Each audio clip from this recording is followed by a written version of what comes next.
ನಮಸ್ಕಾರ. ಬೆಳ್ತಂಗಡಿ ತಾಲೂಕಿನಲ್ಲಿ ಪದವಿ ಪೂರ್ವ ಕಾಲೇಜಿನ ಪೈಕಿ ನೂತನವಾಗಿ ಆರಂಭವಾಗಿರೋದು ಅಭ್ಯಾಸ ಶಿಕ್ಷಣ ಸಂಸ್ಥೆ. ಅಭ್ಯಾಸ ಅಂತ ಹೇಳಿದ್ರೆ ಆ ಹೆಸರಲ್ಲೇ ಇದೆ. ಮಕ್ಕಳು ಓದಬೇಕು ಅಂತ ಹೇಳಿದ್ರೆ, ಶಿಕ್ಷಣವನ್ನು ಪಡಿಬೇಕು ಅಂತ ಹೇಳಿದ್ರೆ ಅದನ್ನು ಅಭ್ಯಾಸ ಅಂತ ಹೇಳಿದ್ವಿ. ಅಭ್ಯಾಸ ಮಾಡಿದರೆ ಮಾತ್ರ ಖಂಡಿತವಾಗ್ಲೂ ಒಂದು ವಿದ್ಯಾರ್ಥಿಗಳು ಉತ್ತಮ ಸಾಧನೆ ಮಾಡ್ಬೋದು. ಸೊ ಈ ವಿದ್ಯಾಸಂಸ್ಥೆ ಇರೋದೆಲ್ಲಿ, ಯಾವ ರೀತಿಯಾಗಿ ವಿದ್ಯಾರ್ಥಿಗಳನ್ನ ತರಬೇತಿ ನೀಡ್ತಾ ಇದೆ, ಯಾವ ರೀತಿಯಾದ ಶಿಕ್ಷಣ ನೀಡ್ತಾ ಇದೆ, ಅದ್ರ ಜೊತೆಗೆ ವಸತಿ ಗೃಹ ಆಗಿರ್ಬೋದು, ಬೇರೆ ಬೇರೆ ಹಲವಾರು ವಿಚಾರಗಳು ಇಲ್ಲಿದೆ. ಸೊ ಅದ್ರ ಬಗ್ಗೆ ನಾವು ತಿಳಿದುಕೊಳ್ಳುವಂತ ಪ್ರಯತ್ನವನ್ನು ಮಾಡೋಣ. ನಮ್ಮ ಜೊತೆಗೆ ಈ ಶಿಕ್ಷಣ ಸಂಸ್ಥೆಯ ಕಾರ್ಯದರ್ಶಿ ಆಗಿರುವಂತಹ ಶಿಲ್ಪಾರಾವ್ ಅವರು ನಮ್ಮ ಜೊತೆಗೆ ಇದ್ದಾರೆ. ಮೇಡಮ್ ನಮಸ್ತೆ.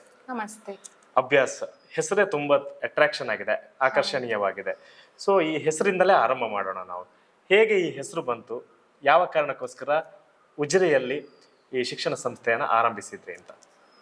ನಮ್ಮದು ಒಂದು 5-6 ವರ್ಷದಿಂದ ಕೋಚಿಂಗ್ ಅಕಾಡೆಮಿ ಇತ್ತು, ಅಭ್ಯಾಸ ಅಕಾಡೆಮಿ ಅಂತ ಸಂತೆಕಟ್ಟೆಯಲ್ಲಿ. ಸೊ ಅದೇ ಹೆಸರಲ್ಲಿ ನಾವು ಈ ಸಲ ಸ್ಟಾರ್ಟ್ ಮಾಡಿದ್ದು ಅಭ್ಯಾಸ್ PU ಕಾಲೇಜ್ ಅಂತ. ಇದು ನಂದು ಹಸ್ಬೆಂಡ್ ಇದ್ದು ಕನಸಿತ್ತು ಆಕ್ಚುಲಿ, ಉಜಿರೆಯಲ್ಲೇ ಮಾಡ್ಬೇಕು ಅಂತ. ಯಾಕಂದ್ರೆ ಅವರು ಉಜಿರೆ ಅವರೇ, ಅವರ ಅಪ್ಪ ಅಮ್ಮ ಇಬ್ರು ಟೀಚರ್ಸ್ ಆಗೇ ಇದ್ದವರು. ಸೊ ಅವ್ರಿಗೊಂದು ಭಾರಿ ಆಸೆ ಇತ್ತು ಉಜಿರೆಯಲ್ಲೇ ಮಾಡ್ಬೇಕು ಅಂತ. ಹಾಗೆ ನಾವು ಉಜಿರೆಯಲ್ಲೇ ಸ್ಟಾರ್ಟ್ ಮಾಡಿದ್ದು. ಅಭ್ಯಾಸ್ ಅಕಾಡೆಮಿ ಕೋಚಿಂಗ್ ಹೆಸರಲ್ಲೇ ಅಭ್ಯಾಸ್ PU ಕಾಲೇಜ್ ಅಂತ ಸ್ಟಾರ್ಟ್ ಮಾಡಿದ್ರಿ. ಸೊ ಈಗ ಪ್ರಥಮ ವರ್ಷದ ಅಂದ್ರೆ ಫಸ್ಟ್ PUC ಸ್ಟಾರ್ಟ್ ಮಾಡಿದಿರಿ. ಸೊ ಈಗ ಫಸ್ಟ್ PUC ಇಂದ ಪಾಸ್ ಆದ್ರು ದ್ವಿತೀಯ PUC ಗೆ ಹೋಗ್ತಾ ಇದ್ದಾರೆ. ಸೊ ಎಕ್ಸಾಮ್ಗಳಾಯ್ತಾ, ಹೇಗೆ ನಡೀತಾ ಇದೆ? ಫಸ್ಟ್ PUC ಯಾವ ರೀತಿ, ಎಷ್ಟು ವಿದ್ಯಾರ್ಥಿಗಳಿದೆ, ಯಾವ ರೀತಿಯಾಗಿ ತರಗತಿಗಳು ನಡೀತಾ ಇದೆ ಅಂತ? ನಮ್ಮದು ಇದು ಫಸ್ಟ್ PUC ಗಿರೋದು 94 ಮಕ್ಕಳು. ಅದರಲ್ಲಿ ಈ ಸಲ ನಮ್ದು ಟಾಪರ್ಸ್ ಬಂದು ಒಬ್ಬಳಿಗೆ 600ರಲ್ಲಿ 597 ತೆಗೆದಿದ್ದಾಳೆ, ಸ್ವರ್ಣ ಗೌರಿ ಅಂತ. ಮತ್ತೆ ಇಬ್ಬರಿಗೆ 595 ಬಂದಿದೆ, ಮಧುಶ್ರೀ ಮತ್ತೆ ಹಿಮಾ ಅಂತ. ಅದು ಸೈನ್ಸ್ ಅಲ್ಲಿ. ಅದು ಕಾಮರ್ಸ್ ಅಲ್ಲಿ ಬಂದು ಇಬ್ರು ಟಾಪರ್ಸ್ ಇದ್ದಾರೆ, ಒಂದು ದೀಕ್ಷಿತ್ ಮತ್ತೆ ಅನಿಕೇತನ್ ಶರ್ಮಾ ಅಂತ. ಸೊ ಒಳ್ಳೆ ರಿಸಲ್ಟ್ ಬಂದಿದೆ, ನಾವ್ ಎಕ್ಸ್ಪೆಕ್ಟ್ ಮಾಡೋದಕ್ಕಿಂತಲೂ ಒಳ್ಳೆ ರಿಸಲ್ಟ್ ಕೊಟ್ಟಿದ್ದಾರೆ ನಮಗೆ ಮಕ್ಕಳು. ಸೊ ಇದೊಂದು ದೊಡ್ಡ ಅಚೀವ್ಮೆಂಟ್. ಸೊ ಈಗ ಅಭ್ಯಾಸ ಕಾಲೇಜಿಗೆ ಬರಬೇಕು ಅಂತ ಹೇಳಿದ್ರೆ ಇಲ್ಲಿರುವಂತ ಫೆಸಿಲಿಟಿಗಳ ಬಗ್ಗೆ ನಾವು ಹೇಳೋದಾದ್ರೆ ಏನೆಲ್ಲ ಫೆಸಿಲಿಟಿಗಳಿದೆ, ಯಾವ ರೀತಿ ಇದೆ ಅಂತ? ನಮ್ದು ಹಾಸ್ಟೆಲ್ ಬಗ್ಗೆ ಹೇಳುದಾದ್ರೆ, ನಮ್ದು ಮಕ್ಕಳನ್ನು ನಾವು 5ವರೆಗೆ ಕಂಪಲ್ಸರಿಯಾಗಿ ಎದ್ದೇಳಿಸ್ತೇವೆ. ಒಂದು ಅರ್ಧ ಗಂಟೆ ಅವರಿಗೆ ಫ್ರೆಶ್ ಅಪ್ ಆಗ್ಲಿಕ್ಕೆಲ್ಲ ಟೈಮ್ ಕೊಡ್ತೇವೆ. ಆಮೇಲೆ 6ರಿಂದ 6:15 ತನಕ ಯೋಗ ಮತ್ತೆ ಮೆಡಿಟೇಷನ್ ಸೆಷನ್ ಇದೆ. ಅದು ಕೂಡ ನಮ್ದೊಬ್ರು ಇಂಗ್ಲಿಷ್ ಪ್ರೊಫೆಸರ್ ಇದ್ದಾರೆ, ಅವರೇ ಮಾಡಿಸ್ತಾರೆ. ಆಮೇಲೆ 6:20ರಿಂದ ಒಂದು 7:45 ತನಕ ಸ್ಟಡಿ ಅವರ್ ಕೊಡ್ತೇವೆ ಮಕ್ಕಳಿಗೆ. ಸ್ವಲ್ಪ ಬೆಳಿಗ್ಗೆ ಎದ್ದು ಓದಿದ್ರೆ ತಲೆಗೆಲ್ಲ ಹತ್ತುದು ಒಳ್ಳೇದು ಅಂತ ಹೇಳ್ತಾರಲ್ಲ, ಹಾಗೆ ಒಂದು 7:45 ತನಕ ಸ್ಟಡಿ ಅವರ್ ಕೊಡ್ತೇವೆ. 8:45ರಿಂದ ಸ್ಟಾರ್ಟ್ ಆಗ್ತದೆ ಕ್ಲಾಸಸ್ ಎಲ್ಲ. ಸೊ 7:45ರಿಂದ 8:45 ತನಕ ಅವರಿಗೆ ಬ್ರೇಕ್ಫಾಸ್ಟ್ ಮಾಡ್ಲಿಕ್ಕೆ, ಫ್ರೆಶ್ ಅಪ್ ಆಗ್ಲಿಕ್ಕೆ ಟೈಮ್ ಕೊಡ್ತೇವೆ ನಾವು. ಹಾಸ್ಟೆಲ್ ಮಕ್ಕಳಿಗೆ ಹೇಳಿದ್ದು. 8:45ರಿಂದ 5 ಗಂಟೆ ತನಕ ಕ್ಲಾಸಸ್ ಇರ್ತದೆ. ನಮ್ದು ಇಂಟಗ್ರೇಟೆಡ್ ಕೋಚಿಂಗ್ ಅಂದ್ರೆ ಹೇಗೆ ಕ್ಲಾಸಸ್ ಆಗ್ತದೆ regular classes, CET NEET concepts ಎಲ್ಲ ಆ ಟಾಪಿಕ್ ಬಗ್ಗೆ ಅಲ್ಲೇ ಅವರು ಸ್ಟಾಫ್ಗಳೇ ಮಾಡ್ತಾರೆ. ನಮ್ದೇ ಸ್ಟಾಫ್ಗಳು ಕ್ಲಾಸ್ ಮಾಡುದು.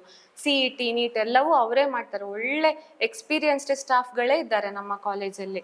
ಆಮೇಲೆ 5 ಗಂಟೆ ತನಕ ಕ್ಲಾಸಸ್ ಇರ್ತದೆ. ಆಫ್ಕೋರ್ಸ್ ನಡುವಲ್ಲಿ 2 ಸ್ನಾಕ್ಸ್ ಬ್ರೇಕ್, ಒಂದು ಲಂಚ್ ಬ್ರೇಕ್ ಎಲ್ಲ ಇರ್ತದೆ. 5 ಗಂಟೆಗೆ ಕ್ಲಾಸಸ್ ಆದ್ಮೇಲೆ 5ರಿಂದ 6 ಮಕ್ಕಳಿಗೆ ರಿಫ್ರೆಶ್ಮೆಂಟ್ ಮತ್ತೆ ಒಂದು ಗಂಟೆ ಸ್ಪೋರ್ಟ್ಸ್ ಟೈಮ್ ಕೊಡ್ತೇವೆ.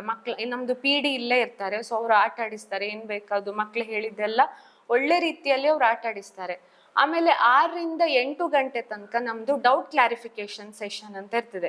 ಸೊ ಪರ್ಟಿಕ್ಯುಲರ್ ಆಗಿ ಈ ಡೌಟ್ ಕ್ಲಾರಿಫಿಕೇಶನ್ ಸೆಷನ್ಗೆ ನಮ್ಮ ಕಾಲೇಜಿದ್ದು ಎಲ್ಲಾ ಸ್ಟಾಫ್ಗಳು ಅವೈಲೇಬಲ್ ಇರ್ತಾರೆ ಕಾಲೇಜಲ್ಲಿ. ಮಕ್ಕಳಿಗೆ ಏನಾದ್ರೂ ಓದುವಾಗ ಡೌಟ್ಸ್ ಬಂದ್ರೆ ಮಕ್ಕಳು ಅವ್ರ ಹತ್ರ ಬಂದು ಕ್ಲಾರಿಫೈ ಮಾಡಿಕೊಂಡು ಹೋಗ್ತಾರೆ. ಅದೇ ದಿನದ್ದು ಆಗ್ಲೇ ಸಾಲ್ವ್ ಆಗಿ ಹೋಗ್ತದೆ, ಏನು ಡೌಟ್ ಇದ್ರು ಕೂಡ.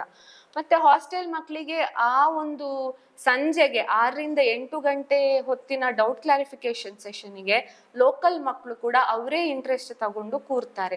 ನಾವೇ ಸಂಜೆ ಅವರನ್ನು ಬಿಟ್ಟು ಬರ್ತೇವೆ, 8 ಗಂಟೆ ಆಗ್ಲಿ 7:15 ಆಗ್ಲಿ. ಸೊ ಲೋಕಲ್ ಮಕ್ಕಳಿಗೂ ಇದರ ಪ್ರಯೋಜನವನ್ನು ಪಡೆದುಕೊಳ್ಬಹುದು. ಆಮೇಲೆ 8ರಿಂದ 9 ಫ್ರೀ ಇರ್ತದೆ ಹಾಸ್ಟೆಲ್ ಮಕ್ಕಳಿಗೆ. ಸ್ನಾನ ಮಾಡ್ಲಿಕ್ಕೆ, ರಾತ್ರಿದು ಡಿನ್ನರ್ ಎಲ್ಲ ಮಾಡ್ಕೊಳ್ತಾರೆ. 9ರಿಂದ 10ವರೆ ಸೈಲೆಂಟ್ ಸ್ಟಡಿ ಅವರ್ ಅಂತ ಇರ್ತದೆ. 10ವರೆಗೆ ಮಲಗ್ಲೇಬೇಕು ಮಕ್ಕಳು. ಇದು ನಮ್ದು ಹಾಸ್ಟೆಲ್ ಫೆಸಿಲಿಟಿ. ಲೋಕಲ್ ಮಕ್ಕಳಿಗೆ same session, but classes will starts from 8:45 or 8:50. ನಮ್ದು ಬಸ್ಸಸ್ ಎಲ್ಲ, ಕಾಲೇಜ್ ಬಸ್ ಎಲ್ಲ ಅವೈಲೇಬಲ್ ಇರ್ತದೆ. ಯಾವ ಕಡೆ ಈಗ ಪುಂಜಲ್ಕಟ್ಟೆಯಿಂದ, ಧರ್ಮಸ್ಥಳದಿಂದ, ಮತ್ತೊಂದು ಕಕ್ಕಿಂಜೆ ಸೈಡ್ ಇಂದ ಸದ್ಯಕ್ಕೆ ಇದೆ ಅಂದ್ರೆ ಅಲ್ಲಿದ್ದು ಮಕ್ಕಳೆಲ್ಲ ಬರ್ತಾರೆ. ಸೊ ಅವರಿಗೆ 5 ಗಂಟೆ ತನಕ ನಾರ್ಮಲ್ ಕ್ಲಾಸಸ್ ಆಗ್ತದೆ. ಮತ್ತೆ ಅದೇ ನಾನು ಹೇಳಿದಲ್ಲ ಡೌಟ್ ಕ್ಲಾರಿಫಿಕೇಶನ್ ಸೆಷನ್, ಅದನ್ನು ಈ ಲೋಕಲ್ ಮಕ್ಕಳು ಕೂಡ ಪ್ರಯೋಜನ ಪಡ್ಕೊಳ್ಬಹುದು. ಸೊ ಈಗ ವಿದ್ಯಾರ್ಥಿಗಳು ಇಲ್ಲಿ ಸೇರುವಂತ ಸಂದರ್ಭದಲ್ಲಿ ಹಾಸ್ಟೆಲ್ ಅಂತ ಸ್ವಲ್ಪ ಹೆದರ್ತಾರೆ. ಆದ್ರೆ ಈ ಹಾಸ್ಟೆಲ್ಗಳಲ್ಲಿ ಎಲ್ಲ ವ್ಯವಸ್ಥೆಗಳಿದೆ ಅಂತ, ಊಟದ ವ್ಯವಸ್ಥೆ ಚೆನ್ನಾಗಿದೆ ಅಂತ ಹೇಳಿದ್ರೆ, ಆಗ್ಲೇ ಹೇಳ್ತಾ ಇದ್ದಾಗೆ ಮೆನು ಕೂಡ 15 ಡೇಸ್ ಒಂದ್ಸಲ ಚೇಂಜ್ ಮಾಡ್ತಾ ಇರ್ತಾರೆ ಅನ್ನುವಂಥದ್ದನ್ನು ಕೂಡ ಹೇಳಿದ್ರು. ಸೊ ಹಾಸ್ಟೆಲ್ ಅಂದ್ರೆ ಯಾವ ರೀತಿಯ ಹೋಮ್ಲಿ ಎನ್ವಿರಾನ್ಮೆಂಟ್ ಕ್ರಿಯೇಟ್ ಮಾಡ್ಕೊಡ್ತಿದ್ರಿ, ಹೇಗೆ ಅಂತ? ನಮ್ದು ಹಾಸ್ಟೆಲಿಗೆ ಬಂದು ಮಕ್ಕಳಿಗೆ ಒಂಥರ ಇಂಡಿವಿಜುವಲ್ ಕಾನ್ಸಂಟ್ರೇಷನ್ ಸಿಗ್ತದೆ. ಯಾಕೆಂದ್ರೆ ನಮ್ದು ಸ್ಟ್ರೆಂತ್ ಸ್ವಲ್ಪ ನಾವು ಲಿಮಿಟೆಡ್ ಮಾಡಿದ್ದೇವೆ, ಸೊ ದಟ್ 1-to-1 ಇಂಟರಾಕ್ಷನ್ ಸಿಗ್ಲಿ ಅಂತ. ಮತ್ತೆ ಆಲ್ ದ ಟೈಮ್ ನಮ್ಮ ಹಾಸ್ಟೆಲ್ ಮಕ್ಕಳದ್ದು ಪೇರೆಂಟ್ಸ್ ನಮ್ಮ ವಾರ್ಡನ್ ಒಟ್ಟಿಗೆ ಕಮ್ಯುನಿಕೇಟ್ ಆಗ್ತಾನೆ ಇರ್ತಾರೆ ರಿಗಾರ್ಡಿಂಗ್ ದ ಸ್ಟಡೀಸ್ ಆಗಿರ್ಬೋದು, ಫುಡ್ ಆಗಿರ್ಬೋದು, ಯಾವುದೇ, ಅಥವಾ ಮಕ್ಕಳಿಗೆ ಕೆಲವೊಂದ್ಸಲ ಹುಷಾರಿಲ್ಲ ಅಂತ ಆದಾಗ ಅದು ಸಂಜೆ ತನಕ ಅಂತ ಕಾಯೋದಿಲ್ಲ, ಆಗ್ಲೇ ಕರ್ಕೊಂಡು ಹೋಗ್ಬೇಕಾ ಆಗ್ಲೇ ಕರ್ಕೊಂಡು ಹೋಗಿ ಬರ್ತಾರೆ. SDM ಇರ್ಬೋದು, ಬೆನಕ, ಎಲ್ಲಿ ಬೇಕಾದ್ರೆ ಅಲ್ಲಿ ಕರ್ಕೊಂಡು ಹೋಗಿ ಬರ್ತಾರೆ ನಮ್ದೇ ಗಾಡಿಯಲ್ಲಿ. 4 ಮಕ್ಕಳಿಗೆ ಒಂದು room sharing with attached bathroom, toilet ಎಲ್ಲ ವ್ಯವಸ್ಥೆ ಕೊಡ್ತೇವೆ ನಾವು. ಮತ್ತೆ ಅವರಿಗೆ ಸ್ವಲ್ಪ ಹೋಮ್ಲಿ ಫೀಲಿಂಗ್ ಇರ್ತದೆ ನಮ್ಮ ಮಕ್ಕಳಿಗೆ. ನಮ್ಮ ಕಾಲೇಜಲ್ಲಿ ನಮ್ದು ವಾರ್ಡನ್ಗಳೆಲ್ಲ ಸ್ವಲ್ಪ ಒಳ್ಳೆ ಇದ್ದಾರೆ, ಎಲ್ಲ ಮೇಂಟೈನ್ ಮಾಡಿಕೊಂಡು ಹೋಗ್ತಾರೆ. ಮತ್ತೆ ನಾವು ಅಂತಲ್ಲ, ಈಗ ಸಪೋಸ್ ಏನಾದ್ರೂ ಆಯ್ತು ಆಗ ನಮ್ದು ನಾನ್ ಟೀಚಿಂಗ್ ಸ್ಟಾಫ್ ಇದ್ದು ಆಗಿರ್ಬೋದು, ನಾವು ಆಗಿರ್ಬೋದು, ಎಷ್ಟೇ ಹೊತ್ತಾದ್ರೂ ನಾವು ಅವರಿಗೆ ಯಾವುದೇ ಒಂದು ಕಷ್ಟಕ್ಕೂ ಅವರೊಟ್ಟಿಗೆ ಇರ್ತೇವೆ ನಾವು. ಸಾಮಾನ್ಯವಾಗಿ ಈಗ ಹೊಸತಾಗಿ ಕಾಲೇಜ್ಗಳು ಸ್ಟಾರ್ಟ್ ಮಾಡೋದಾದ್ರೆ ಅಥವಾ ಖಾಸಗಿ ಈ ಪದವಿ ಪೂರ್ವ ಕಾಲೇಜುಗಳು ಹೇಗಿರುತ್ತೆ ಅಂತ ಹೇಳಿದ್ರೆ, ಒಂದು 90% 80% ಮೇಲೆ ಇರುವಂತ ವಿದ್ಯಾರ್ಥಿಗಳನ್ನ ತೆಗೆದುಕೊಳ್ತಾರೆ. ಯಾಕಂತ ಹೇಳಿದ್ರೆ ರಿಸಲ್ಟ್ ಬೇಸಿಸ್ ಮೇಲೆ, ಒಳ್ಳೆ ರಿಸಲ್ಟ್ ಫಲಿತಾಂಶ ಬರಬೇಕು ಅನ್ನೋದ್ರ ದೃಷ್ಟಿಯಿಂದ. ಸೊ ಅಭ್ಯಾಸ್ ಕಾಲೇಜಲ್ಲಿ ಯಾವ ರೀತಿ ವಿದ್ಯಾರ್ಥಿಗಳನ್ನ ತೆಗೆದುಕೊಳ್ತಾರೆ ಅಂತ? ನಮ್ಮಲ್ಲಿ ಈಗ ಒಂದು ನಮ್ದು ಹಾಸ್ಟೆಲ್ ಹುಡುಗ ಇದ್ದಾನೆ ಸ್ಟೂಡೆಂಟ್, ಅವನಿಗೆ 10th ಅಲ್ಲಿ 67% ಬಂದದ್ದು. ಅವನಿಗೆ ಮೊನ್ನೆ ನಾವು ಫಸ್ಟ್ PUC ಎಕ್ಸಾಮ್ ಅಲ್ಲಿ ಅವನಿಗೆ 92% ಬಂದಿದೆ. ಇದಕ್ಕಿಂತ ಒಳ್ಳೆ ಮಾತು ಬೇಡ ಅಂತ ಹೇಳ್ತೇನೆ. ಅವನ ಪೇರೆಂಟ್ಸ್ ಕಾಲ್ ಮಾಡಿ ಭಾರಿ ಖುಷಿ ಪಟ್ಟಿದ್ದಾರೆ, ವಾರ್ಡನಿಗೆ ಕಾಲ್ ಮಾಡಿದ್ದಾರೆ, ಚೇರ್ಮನ್ನಿಗೆ ಕಾಲ್ ಮಾಡಿ ಭಾರಿ ಖುಷಿ ಪಟ್ಟಿದ್ದಾರೆ. ಅವರು ಹಾಸನದವರು, ತುಂಬಾ ಒಳ್ಳೆ ಹುಡುಗ ಕೂಡ. ಮತ್ತೆ ನಮ್ಮಲ್ಲಿ CET ನೀಟ್ ಬಗ್ಗೆ ಥೌಸಂಡ್ಸ್ ಆಫ್ ಪೇಪರ್ಸ್ ಇದೆ. ಸೊ ಎಲ್ಲಿ ಕ್ಲಾಸಲ್ಲಿ ಮಾಡಿದ್ದು CET ನೀಟ್ ಪ್ರಾಬ್ಲಮ್ ಸಾಲ್ವ್ ಆಗಿ, ಸ್ಟಡಿ ಅವರಲ್ಲಿ ಕೂಡ ಸಾಲ್ವ್ ಆಗಿ, ಇನ್ನೂ ಟೈಮ್ ಇದ್ರೆ ಮಕ್ಕಳು ಬಂದು ನಮ್ದು ಅಡ್ಮಿನ್ ಇದ್ದಾರೆ, ಅವ್ರ ಹತ್ರ ಯಾವ ಕ್ವಶನ್ ಪೇಪರ್ ಬೇಕು ಅಂತ ಕೇಳಿ ಪ್ರಿಂಟ್ ತಗೊಂಡು ಹೋಗಿ ಸಾಲ್ವ್ ಮಾಡ್ತಾರೆ. ಸೊ ಕೆಲವೊಂದು ಟೈಮ್ ಅವ್ರಿಗೆ ಅದು ತುಂಬಾ ಯೂಸ್ಫುಲ್ ಆಗಿರ್ತದೆ, ಎಲ್ಲ ಸಾಲ್ವ್ ಮಾಡ್ತಾರೆ. ಸೊ ನೀವ್ ಹೇಳ್ತಾ ಇರೋದು 50% ಇದ್ರು 60% ದೊಡ್ಡ ವಿಷಯನೇ ಅಲ್ಲ. ನಾವು ಇಲ್ಲಿ ಬಂದ್ರೆ ಒಳ್ಳೆ ಅವರಿಗೆ ತರಬೇತಿ ಕೊಟ್ಟು ಅವರನ್ನ ರೆಡಿ ಮಾಡ್ತೀವಿ, 90% 99% ತಗೊಳ್ಳೋದು ಮಾಡ್ತೀವಿ ಅಂತ ಹೇಳ್ತಾ ಇರೋದು. ಓಕೆ, ಇದಕ್ಕೆಲ್ಲ ಕಾರಣ ಯಾರು ಅಂತ ಹೇಳಿದ್ರೆ ಸರಿಯಾದ ಬೋಧಕರು, ಸ್ಟಾಫ್ಗಳು ಬೇಕು. ಯಾವ ರೀತಿ ಸ್ಟಾಫ್ಗಳಿದ್ದಾರೆ, ಹೇಗಿದೆ ನಿಮ್ಮ ಟೀಚಿಂಗ್ ಫೀಲ್ಡ್ ಅಲ್ಲಿ ಇರುವಂತ ಇವರು ಸ್ಟಾಫ್ಗಳು ಅಂತ? ನಮ್ಮಲ್ಲಿ ಫಿಸಿಕ್ಸ್, ಕೆಮಿಸ್ಟ್ರಿ, ಮ್ಯಾಥ್ಸ್, ಬಯಾಲಜಿ ಮತ್ತೆ ಕಂಪ್ಯೂಟರ್ ಸೈನ್ಸ್ಗೆ ಎಲ್ಲ ಎಕ್ಸ್ಪೀರಿಯನ್ಸ್ಡ್ ಸ್ಟಾಫ್ಗಳೇ ಇರುವುದು. ಸೊ ಮ್ಯಾಥ್ಸಿಗೆ ಬಂದು ದೀಪಕ್ ಸರ್ ಮತ್ತೆ ಖಲೀಲ್ ಸರ್ ಅಂತಿದ್ದಾರೆ. ದೀಪಕ್ ಸರ್ ಇದ್ದು ಮೊನ್ನೆ ಅಷ್ಟೇ PhD ಕಂಪ್ಲೀಟ್ ಆಯಿತು. ಮತ್ತೆ ಫಿಸಿಕ್ಸ್ಗೆ ಬಂದು ಅಭಿಲಾಷ್ ಸರ್ ಮತ್ತೆ ಪ್ರತಿಮಾ ಮ್ಯಾಮ್ ಅಂತ ಇದ್ದಾರೆ. ಸೊ ಫಿಸಿಕ್ಸ್ ಅನ್ನು ನಮ್ದು ಚೇರ್ಮನ್ ಕೂಡ ತಗೊಳ್ತಾರೆ, ಕಾರ್ತಿಕೇಯ MS ಅಂತ, ಅವರು ಫಿಸಿಕ್ಸ್ MSc ಮಾಡಿದ್ದಲ್ಲ. ಸೊ ಅವರೇ ಖುದ್ದಾಗಿ ಕ್ಲಾಸಸ್ ತಗೊಳ್ತಾರೆ. ಆಮೇಲೆ ಕೆಮಿಸ್ಟ್ರಿಗೆ ಬಂದು ವಿದ್ಯಾ ಮ್ಯಾಮ್ ಮತ್ತೆ ದರ್ಶನ್ ಸರ್ ಅಂತ ಇದ್ದಾರೆ. ಮತ್ತೆ ಬಯಾಲಜಿಗೆ ಗಂಗಾಧರ್ ಸರ್ ಇದ್ದಾರೆ, ಮತ್ತೆ ಸುಮಲತಾ ಮ್ಯಾಮ್ ಅಂತ ಇದ್ದಾರೆ. ಆಮೇಲೆ ಕಂಪ್ಯೂಟರ್ ಸೈನ್ಸ್ಗೆ ಗುರುಪ್ರಸಾದ್ ಸರ್ ಇದ್ದಾರೆ. ಇದು ನಮ್ದು ಸೈನ್ಸಿಗೆ ಬಂದು. ಕಾಮರ್ಸಿಗೆ ಬಂದು ನಮ್ದು ಪವನ್ ರಾಜ್ ಸರ್ ಇದ್ದಾರೆ, ಅಕೌಂಟ್ಸ್ ಮತ್ತೆ ಬಿಸ್ನೆಸ್ಸಿಗೆ. ಮತ್ತೆ ಇಂಗ್ಲಿಷಿಗೆ ಅರವಿಂದ್ ರಾಡ್ರಿಗಸ್ ಇದ್ದಾರೆ, ಅವ್ರದ್ದು ಅಷ್ಟೇ ಮೊನ್ನೆ PhD ಆಯ್ತು. ಕನ್ನಡಕ್ಕೆ ಬಂದು ಸುಧೀರ್ ಸರ್, ಚಂದ್ರಶೇಖರ್ ಸರ್ ಅಂತ ಇದ್ದಾರೆ. ಸೊ ಅಷ್ಟು ಒಳ್ಳೆ ಸ್ಟಾಫ್ ಇದ್ದಾರೆ. ಹೌದು. ಸೊ ಉತ್ತಮ ಫಲಿತಾಂಶ ಬರಬೇಕು ಅಂತ ಹೇಳಿದ್ರೆ ಉತ್ತಮ ರೀತಿಯಾದ ಬೋಧಕರು ಬೇಕು. ಸೊ ಇಲ್ಲಿರುವಂತಹ ಬೋಧಕರು ಯಾವ ರೀತಿ ಇದ್ದಾರೆ ಅಂದ್ರೆ, ಅನ್ಕೋತಾರೆ ಈಗ ಪೋಷಕರು ನಮ್ಮಲ್ಲಿ ಅಲ್ಲಿ ಹೋದ್ರೆ ಒಳ್ಳೆ ರಿಸಲ್ಟ್ ಬರ್ತದೆ ಯಾಕೆಂದ್ರೆ ಅಲ್ಲಿ ಬೋಧಕರು ಚೆನ್ನಾಗಿದ್ದಾರೆ ಅನ್ನುವಂಥದ್ದು. ಸೊ ಇಲ್ಲಿನ ಚೇರ್ಮನ್ ಕೂಡ ಅವರು ಕೂಡ ಬೋಧಕರಾಗೇ ಇದ್ದಾರೆ, ಚೆನ್ನಾಗಿ ಟೀಚ್ ಮಾಡ್ತಾರೆ. ಸೊ ಅದರ ಜೊತೆಗೆ ವಿದ್ಯಾರ್ಥಿಗಳು ಮತ್ತು ಬೋಧಕರ ನಡುವೆ ಇರುವಂತಹ ಸಂಬಂಧ ಹೇಗಿದೆ ಅಂತ? ವಿದ್ಯಾರ್ಥಿಗಳು ಮತ್ತು ಬೋಧಕರು ಆಕ್ಚುಲಿ ನಾವು ಹೇಳ್ಬೇಕಂದ್ರೆ ಸ್ಟಾಫ್ಗಳು ಏನೇ ಪ್ರಾಬ್ಲಮ್ ಇದ್ರೂ ಚೇರ್ಮನ್ ಒಟ್ಟಿಗೆ ಡಿಸ್ಕಸ್ ಮಾಡ್ತಾರೆ. ಯಾವುದೇ ಸ್ಟೂಡೆಂಟ್ ಬಗ್ಗೆ ಆದ್ರೂ, ಈಗ ಸ್ವಲ್ಪ ಏನೋ ಕಾನ್ಸಂಟ್ರೇಷನ್ ಕಮ್ಮಿ ಆಯ್ತು ಕ್ಲಾಸಲ್ಲಿ, ಅದರ ಬಗ್ಗೆ ಅವನಿಗೆ ಹೇಗೆ ಒಳ್ಳೆ ಕಾನ್ಸಂಟ್ರೇಷನ್ ಕೊಡೋದು ಅದನ್ನು ಕೌನ್ಸಿಲಿಂಗ್ ಮೂಲಕ ನಾವು ಮಾಡ್ತೇವೆ. ಕೌನ್ಸಿಲಿಂಗಿಗೆ ನಾವು ಸಪ್ರೇಟ್ ಆಗಿ ಸೆಷನ್ ಅನ್ನು ಇಟ್ಟಿದ್ದೇವೆ. ಸೊ ಆ ಟೈಮಲ್ಲಿ ಮಾಡ್ತೇವೆ. ಮತ್ತೆ ಏನಾದ್ರೂ ಅದೇ ನಾನು ಹೇಳಿದಲ್ಲ, ಸ್ಟ್ರೆಂತ್ ನಮ್ದು ಕಮ್ಮಿ, 1-to-1 ಇಂಟರಾಕ್ಷನ್ ಕೊಡ್ಲಿಕ್ಕೆ ಒಳ್ಳೇದಾಗ್ತದೆ ಅಂತ. ಸೊ ಕ್ಲಾಸಲ್ಲಿ ಸ್ಟಾಫ್ಗಳಿಗೆ ಗೊತ್ತಾಗ್ತದೆ ಯಾರು ಸ್ವಲ್ಪ ಕಾನ್ಸಂಟ್ರೇಷನ್ ಹೋಗಿದೆ, ಅವನ ಮೇಲೆ ಹೆಚ್ಚು ಫೋಕಸ್ ಮಾಡ್ತಾರೆ. ಸೊ ನಮ್ದು ನಾನು ಹೇಳಿದ ಹಾಗೆ ನಮ್ದು ಸ್ಟೂಡೆಂಟ್ ಒಬ್ಳು ಸ್ವರ್ಣ ಗೌರಿ ಅಂತ 600ರಲ್ಲಿ 597 ಬಂದಿದೆ, ಮತ್ತೆ 595 ಮಕ್ಕಳು. ಯಾರೇ ಇರ್ಲಿ ಒಂದು ಒಳ್ಳೆ ರಿಸಲ್ಟ್ ಬಂದಿದೆ ಈ ಸಲ. ಅದಕ್ಕೆಲ್ಲದಕ್ಕೂ ಕಾರಣ ನಮ್ಮ ಬೋಧಕ ಸಿಬ್ಬಂದಿಗಳೇ. ಅವರು ಮತ್ತೆ ಆ ವಿದ್ಯಾರ್ಥಿಗಳ ಒಂದು ಕಮ್ಯುನಿಕೇಶನ್ ಇಂದ ಇಷ್ಟೆಲ್ಲ ಆದದ್ದು. ಮತ್ತೆ ನಮ್ದು ಫ್ರೆಂಡ್ಲಿ ಅಂದ್ರೆ ಸ್ಟೂಡೆಂಟ್ ಸ್ವಲ್ಪ ಫ್ರೆಂಡ್ಲಿ ಇರ್ತಾರೆ, ಸ್ಟ್ರಿಕ್ಟ್ ಇರ್ತಾರೆ.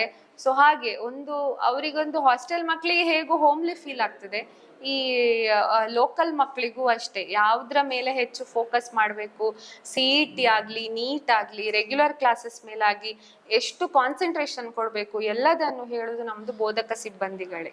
ಸೊ ಅದರಿಂದಾಗಿ ವಿದ್ಯಾರ್ಥಿಗಳ ಫಲಿತಾಂಶದ ಮೇಲೆ ಒಳ್ಳೆ ಪರಿಣಾಮ ಬೀರ್ತದೆ ಅಂತ ಹೇಳ್ತಾ ಇದ್ದೀರಿ. ಸೊ ಮತ್ತೆ ವಿದ್ಯಾರ್ಥಿಗಳ PUC ಆದ್ಮೇಲೆ ಅವರ ಭವಿಷ್ಯ ಹೇಗೆ ಅಂತ ಹೇಳಿದ್ರೆ JEE ಆಗಿರ್ಬೋದು, ನೀಟ್ ಆಗಿರ್ಬೋದು, CET ಆಗಿರ್ಬೋದು, ಅದು ತುಂಬಾ ಇಂಪಾರ್ಟೆಂಟ್. ಅದ್ರ ಬಗ್ಗೆ ಯಾವ ರೀತಿ ನೀವು ಕಾನ್ಸಂಟ್ರೇಟ್ ಮಾಡ್ತಾ ಇದ್ದೀರಾ ಇಲ್ಲಿ ಅಂತ? ಈಗ ಸದ್ಯಕ್ಕೆ ನಾವು CET ನೀಟ್ ಕ್ಲಾಸಸ್ ಮಾಡ್ತಾ ಇದ್ದೇವೆ, ಜಸ್ಟ್ ಒಂದು ಬ್ರಿಡ್ಜ್ ಕೋರ್ಸಿನ ಹಾಗೆ. ಆಮೇಲೆ ಈಗ ಜೂನಿಂದ ರೆಗ್ಯುಲರ್ ಕ್ಲಾಸಸ್ ಸ್ಟಾರ್ಟ್ ಆಗ್ತದೆ. ಆಗೇನಾಗ್ತದೆ, ಮಕ್ಕಳಿಗೆ ಈ ಬ್ರಿಡ್ಜ್ ಕೋರ್ಸ್ ಇದ್ದು ಕಾನ್ಸೆಪ್ಟ್ಸ್ ಎಲ್ಲ ಮಕ್ಕಳಿಗೆ ಉಪಯೋಗ ಆಗ್ಲಿಕ್ಕೆ ಸ್ಟಾರ್ಟ್ ಆಗ್ತದೆ.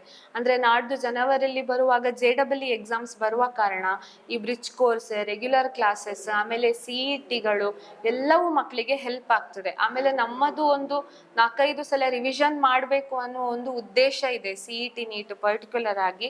ಅದನ್ನೆಲ್ಲ ನಮ್ಮ ಬೋಧಕ ಸಿಬ್ಬಂದಿಗಳು ಮಾಡ್ತಾ ಇದ್ದಾರೆ.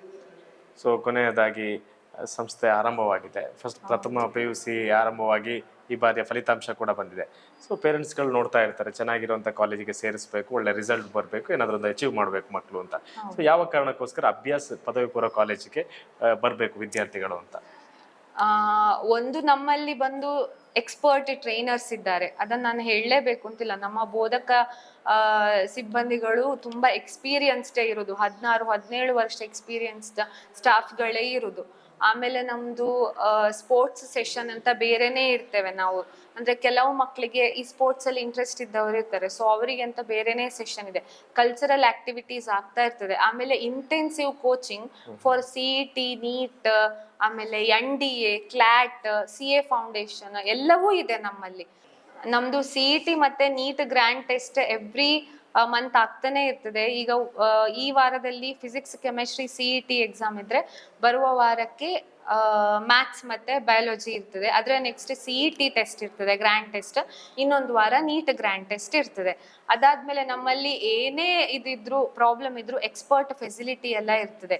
ಹೇಗೂ ಎಕ್ಸ್ಪರ್ಟ್ ಟ್ರೈನರ್ಸ್ ಇದ್ದಾರೆ, ಇದು ಎಕ್ಸ್ಪರ್ಟ್ ಕೋಚಿಂಗ್ ಕೂಡ ಇರ್ತದೆ. ಒಳ್ಳೆ ರೀತಿಯಲ್ಲಿ ಮಕ್ಕಳನ್ನು ಒಂದು ಎಕ್ಸಾಮಿಗೆ ತಯಾರಿ ಮಾಡೋ ಜವಾಬ್ದಾರಿ ನಮ್ಮ ಮೇಲಿದೆ. Okay madam, all the best. ಪ್ರಥಮ PUC ಆರಂಭವಾಗಿದೆ, ಈಗ ದ್ವಿತೀಯ PUCಗೆ ಹೋಗ್ತಾ ಇದ್ದಾರೆ, ಪ್ರವೇಶಾತಿಗಳು ಕೂಡ ಆರಂಭ ಆಗಿದೆ. All the best. ನಿಮ್ಮ ಮುಂದಿನ ರಿಸಲ್ಟ್ ನಮ್ಮ ರಾಜ್ಯದಲ್ಲೇ ಮಾತಾಡುವಂತ ಆಗಲಿ ಅನ್ನುವಂಥದ್ದು ನಾನು ಈ ಸಂದರ್ಭದಲ್ಲಿ ವಿಶ್ ಮಾಡ್ತಾ ಇದ್ದೇನೆ. Thank you so much.